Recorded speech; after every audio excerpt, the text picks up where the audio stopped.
All right, so good evening from the Storm Track 5 weather team. I'm meteorologist Kit Alexander.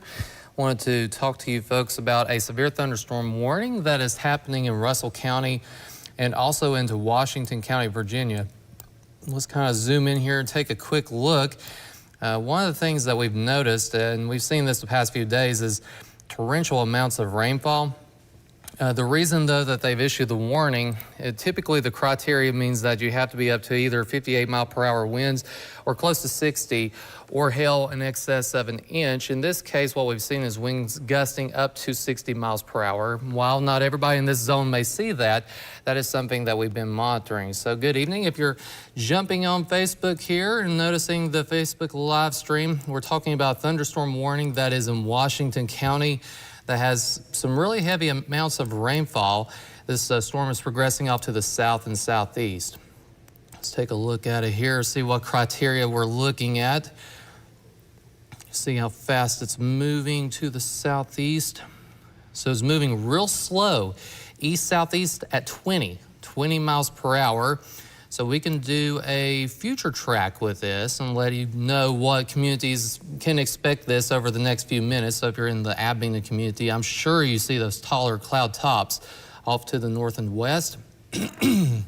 Excuse me. All right, let's take a look here. We'll give you a little better idea. Okay.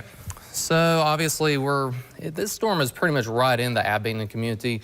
If you just head up north and west there, what is it, Highway 58, you would likely run into this. So somewhere around that, that higher mountain ridge there, you're going to run into this bigger thunderstorm.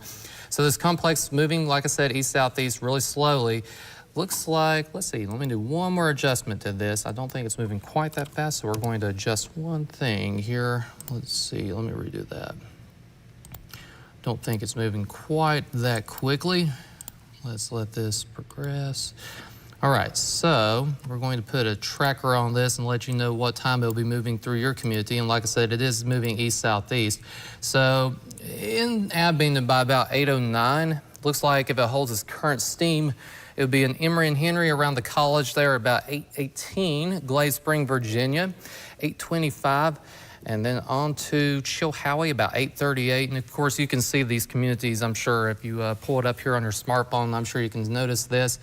Damascus, 8:47, Holston Mill around 8:54. And if it holds its current path and speed, it would eventually move into Connor Rock by around 9 o'clock. So we'll give you a brief tour. I'm just keeping it here on Facebook Live at the moment. If things get a little bit worse, obviously we'll jump on the TV as well. So good evening if you're watching us here from Buchanan County back towards Dickinson and Wise County. So we've seen some stronger thundershower activity, nothing severe, but we are noticing some heavier downpours there and some lightning and thunder there east of Grundy and to the south of Grundy. Notice some of those heavier downpours just to the south and west of Hayside. Good evening to you folks there. You're noticing some thunderstorm activity progressing off to the south and the east. And let's zoom in here to Russell County. So here just a little bit ago, that stronger thunderstorm was moving through areas like Lebanon. It's still progressing off to the south and southeast. You still see a lot of cloud to ground lightning with that. The heaviest part of the thunderstorm, good evening if you're watching from Brumley Gap. Brumley Gap, Virginia, getting in on the heaviest of the activity. Maybe even you might see some hail, possibly up to 3/4 of an inch or so with this storm cell. Like I mentioned, moving east-southeast at 20 miles per hour. We'll be impacting areas around Glade Spring here within the next 45 minutes or so.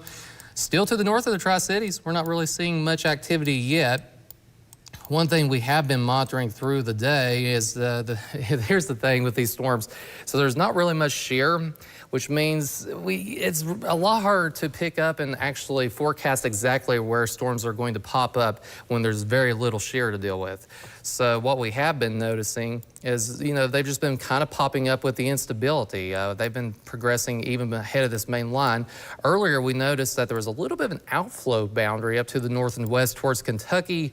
That has pretty much fallen apart, but you are seeing some of the residual effects of that now moving into Buchanan and also into Dickson County. They're just north of Clintwood, getting in on some of that heavier thunderstorm activity.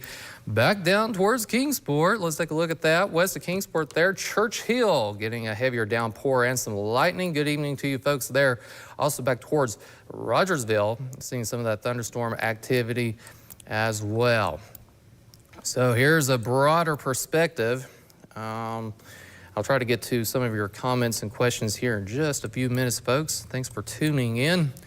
Power 5 Doppler radar. As of 8:05, you're noticing some of those scattered downpours and that one severe thunderstorm warning. The reason why we've jumped on here near Brumley Gap, Virginia, seeing that heavier rain. In fact, we can look at the rainfall rates with this. It looks torrential, just to be honest. It looks very, very heavy. So let's see. Here's the wind flow with that. Not really, like I mentioned earlier, we don't really have much shear in the atmosphere, so not really noticing much in the way of rotation. Might have something here on the health threat tracker. Looks like it's picking up on maybe some pea-sized hail just to the north and east of Greendale. Also in lowland there, you're seeing a little bit of that as well.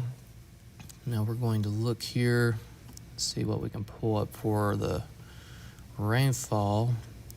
We have a query for that. Let me see. Oh, still can't find it. If I find that here in a minute, I'll let you know. But anyway, we'll go ahead and continue to let this progress. So here we go again. Bring that back up. That severe thunderstorm warning is in effect until, let's take a look here, 8:45. That's in effect till 8:45 there for Russell and also into Washington County in southwest Virginia. The storm was noticed at 7:50, and I've been monitoring it for the past several minutes. It's been progressively increasing in strength. It was originally 40-mile-per-hour winds, but now gusting up to 60 if you're in that zone there. Let's see what the rainfall rates look like on this over the last hour. See if I can pull that up. Oh, there we go. All right, and the query tool here. Let's give you an idea. See if that will pull up. It's been a little slow. I'm sure we'll get it here in a minute, though. That pink looks like some really heavy rainfall rates. It still doesn't want to pick up. Well, anyway, so I'm sure looking at that, I mean, kind of guesstimating probably about an inch, inch and a half, maybe even up to 2 inches per hour here. That's some pretty heavy rainfall rates right in that zone. Ah, there we go. Now we got it popping up here. An inch and a half rate per hour. How about that? Just north of Abingdon, Virginia. That's kind of what we're looking at. Now, at the moment, that is the only severe thunderstorm. There is another strong thunderstorm that's located near Hawkins County. This is east of Rogersville, just to the south of Burgoynesville. This is technically not a severe thunderstorm, but you will notice the lightning, the thunder, and some heavier downpours in association with that. And there you go. A look at it as of 8:07 p.m. Let's see here. Getting a couple messages from production. I think at the moment we will just keep it on Facebook. If this gets a little bit worse, we will jump on TV with it. But at the moment, this is our only severe thunderstorm warning right there in Washington County, Virginia. Now give me just a minute here, folks. I'm going to try to pull up maybe some questions, comments, or concerns. See what we can do here. Again, this storm is moving east-southeast at 20 miles per hour with winds gusting up to 60 if you're in that zone. Wouldn't expect that to be widespread. This is more like isolated wind potential with this. But, you know, within that zone, I mean, anywhere in that severe thunderstorm warning zone, especially where you see the brighter colors as evidenced by the reds and the oranges, you usually have your better wind potential with that heavier rain right in those zones right here. And actually, I can point it out to you here on the map. I'm sure you can see that if you pull it up here on your smartphone. That's right here in that zone right there is where we're looking at the heaviest rain. Sometimes when it shows up as pinks and whites, it could also indicate some hail that's being picked up in the atmosphere. And it looks like at the moment, like I mentioned, this storm has some hail potential up to 3/4 of an inch, but the reason that the Weather Service went ahead and put out this warning was the potential for winds up to 60 miles per hour. So not to just repeat myself, I don't want to just do that, but that's the reason that they went ahead and put out the severe thunderstorm warning. And now it goes in effect until 8:45, and I'm going to broaden out the perspective because we have a lot of viewers here area-wide. And you notice if you live in Buchanan County, Dickson County this evening, you're seeing some heavier thunder shower activity but nothing severe. And we had a couple storms that kind of rolled through north of Norton just a little bit earlier, but those have progressed off to the east. We're not seeing anything in Wise County, Lee County at the moment. Most of Scott County is dry. There was one big thunder shower there right over Gate City that dropped a pretty good downpour in spots. And then Hello, Churchill getting in on that heavier rain back towards Rogersville. And Bayleton seeing a little bit in the way of lighter rainfall. That is pretty much it. And a good bit of this in Southwest Virginia is actually in association with that outflow boundary that we had earlier. So the outflow boundary was successful in producing a little bit more thunder shower activity. The one cell in Abingdon, not so much, but some of this thunderstorm activity up towards Grundy and Clintwood, yeah, that's actually thanks to that good old outflow boundary. In the Tri-Cities, still kind of monitoring this storm cell that's just to the west of Kingsport. Nothing severe, so we'll keep our eye on that. And any of these have the potential to drop some heavier amounts of rainfall, like we've seen with this one, up to about 1.5 inch rate per hour with that storm in Abingdon. Now let me show you something kind of cool. Let me see if it'll let me do it. We have the technology that you can actually go in and splice the storm into 3D, and here's what the storm looks like. You can kind of tell if it's a stronger thunderstorm, it's going to have, you know, a higher cloud top. The cloud tops in some cases can actually extend well past the weather part of the atmosphere, known as the troposphere, well up into the stratosphere. And so in this case, we're noticing some pretty high cloud tops, but in this case, it's mainly about 50,000 feet or below. So that's the 3D scan. The 3D scan of that storm there in Abingdon, Virginia. All right, bring it back a little bit closer. Let's take a look at it again. This holds to be a severe thunderstorm warning until about 8:45, unless they let it go before then. But at the moment, it's still in effect. Let's see if we have any questions here.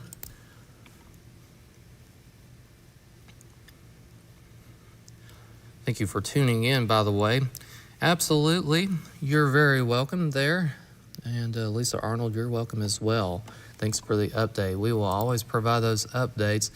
So at the moment, this is the only severe thunderstorm warning. We also have it on the crawl on the screen. So if you have it on Channel 5 on the TV, we also have it running there on the bottom of the screen as well. But just wanted to provide you a little bit of an update. Also, I'll be monitoring this activity to the north and west. If any of these become severe as well, I'll be letting you know about those too. But in the meantime, here's what we're monitoring. Let me stay on here for just another minute, and then I'll let you all go. It's always good to have a way to receive warnings. Even this time of year, we can still have some severe weather, but let's hope that we keep that to a minimum. But we do have this one severe thunderstorm warning right here. This is what we're talking about. And let's take a look at storm relative velocities. This lets you know the general wind flow aloft. Now, we're not really worried about rotation today. We have not seen much in the way of shear.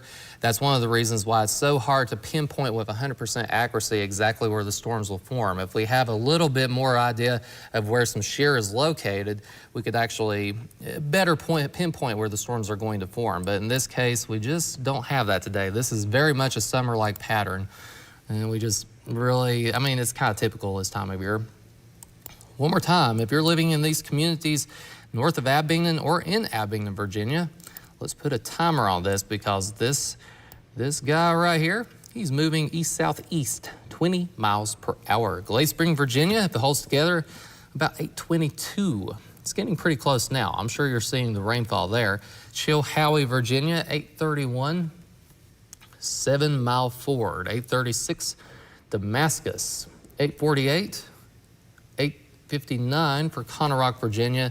And eventually it exits out of our region, moves into the western mountains of North Carolina. But before it does that, it'll eventually get to Grayson Highlands if it holds its steam, 926. Okie dokie. So let's see. We have a couple questions coming in here. Thank you so much, Pauline, for that. Thanks. Prayers for everyone to be safe. Absolutely. Kristen Marie, are you only talking about today or into the weekend also? So at the moment, it looks like the better chance of an isolated strong storm was for today. There's nothing showing up in the Storm Prediction Center outlook for the weekend. But one thing I do want to highlight for the weekend, I'm glad you mentioned this. We're going to give you a couple graphics here for that. Number one, we're going to be seeing some more scattered thunderstorms around. Now, at the moment, whether they reach severe criteria, we're not really in that ballpark quite yet. We may get there as we look at it by tomorrow, but at the moment, we are thinking any thunder shower that develops for Saturday afternoon and evening will have that elevated flood threat. And I know it's an isolated flood threat. Not everybody will see it. But unfortunately, these storms are having a history of moving slow, and they train over the same areas just over and over and over. So the one thing we are looking at Saturday, yes, that would be your elevated flood threat. So that's kind of what I'm wondering about for the weekend, or not really wondering about, but just wanting to mention. Let's take a look at the extended forecast, show you the weekend, the temperatures, the rain percentage chances, and so forth. By the way, when we do these rain chances, we're multiplying the amount of area that sees the rainfall multiplied by the confidence. At this point, I mean, this time of year combined with the modeling and so forth, I think we have a fairly good amount of confidence that we're going to have some storms this weekend. I would say very high confidence. And with that in mind, I'm seeing about 50% coverage this Saturday, about 60% coverage by Sunday. There's some modeling that wants to go a little bit less on Saturday and actually keep it a little bit high in the higher elevations in the mountains. But even then, my other couple high-resolution model members want to go with a little higher chance in the valleys. So with that in mind, then we still have that chance of rain for Saturday. Scattered storms for Sunday, and it just sticks around. This is a very stagnant pattern. I mean, nothing's really changing there. One more time here, we'll jump back on, look at radar one more time. Let me see if we have any more questions, comments, or concerns. Let's cover this one more time, and then we will move on and hope you all have a safe evening and so forth. But first, let me go back to Abilene, Virginia, and around Washington County. We're still focusing in on that severe thunderstorm warning from Abilene to Glade Spring. It has frequent cloud to ground lightning. We can track the amount of lightning here. 60 strikes in this zone that we're looking at, 60 strikes in the past 15 minutes. So it's got a pretty good amount of lightning, and I'm sure if you're in those communities, you're hearing the thunder. I have to be honest. Actually, I'm here in Bristol, and I can still hear the thunder down here from that sometimes. I've already heard it a couple times, and that's from that cell up there just south and east now of Brumley Gap and to the north and east of Abilene. And actually, if you're in northeastern part of Abilene here, I would say you're probably noticing the heavier rainfall. Look at that, how close it is to Barter Theater. Right there, Abilene High School getting in on the heaviest of some of that rainfall. That extends into Meadowview. Good evening if you're watching us from Meadowview. 26 lightning strikes past 15 minutes. Glade Truck Stop getting in on some of that heavier rainfall. And that rain does extend down to the Johnston Memorial Hospital. Anywhere in this zone here in the yellow polygram, you could be looking at some sporadic gusts up to 60 with this. So that's pretty much it. So that's your recap. And a broader perspective shows we have some thunder shower activity moving close to Kingsport and some more thunderstorms from Russell County back into Dixon and also Buchanan County, Virginia. Non-severe. Just some thunder shower activity with some heavier downpours. So we have to monitor that, monitor the flood threat, because we've had some areas where they've seen way too much rainfall. In fact, past 24 hours, areas back towards Scott County, anything from 1/10 of an inch all the way up to as much as 2 to 3 inches in spots, just within a few miles. It's crazy. I know you know exactly what I'm talking about. Anyway, folks, you have a safe evening. Stay, of course, on track with our Storm Track 5 app. That will give you the best way to receive the warnings. Or you can also, if you have a weather radio, that's a good way to receive the warnings as well. Have a great evening, and I'll jump back in.